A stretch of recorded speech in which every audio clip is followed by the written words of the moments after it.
Jean Gabin, c'est Gueule d'amour en 1937. Là, on est dans le Jean Gabin d'avant la guerre, c'est-à-dire un Jean Gabin complètement différent de celui qu'on connaît tous, c'est-à-dire le Jean Gabin avec les cheveux blancs dans les polars et qui dit tout le temps « je le sais, je le sais ».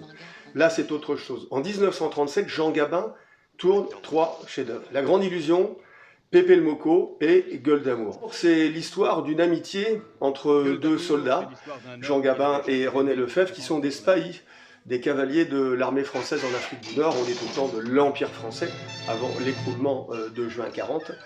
Et au milieu de ces 2 amis, une femme jouée par Mireille Balin, une femme fatale. Et ça va mal se terminer, les histoires d'amour finissent toujours mal. Et ce film est un drame, et il nous montre un Jean Gabin qui est un personnage plus fébrile, à la fois fort et fragile, très loin du Jean Gabin qu'on a connu après la guerre. Jean Gabin, c'est l'acteur du naturel. C'est lui qui a inventé le jeu moderne, c'est-à-dire qu'il ne surjoue pas, il a une présence extraordinaire, comme peu d'acteurs ont à l'écran. Le naturel de Gabin, je pense qu'on ne l'a jamais retrouvé, c'est, à mes yeux, l'un des plus grands acteurs de l'histoire du cinéma.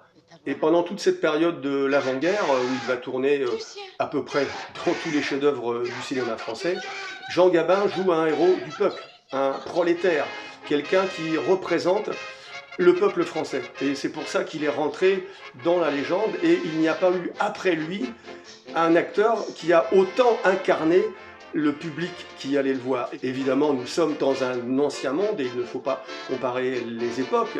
Comparaison n'est pas raison. Il faut revoir Jean Gabin, regardez-le, vous verrez à quel point il est naturel. Gueule d'amour, Jean Grémillon, 1937.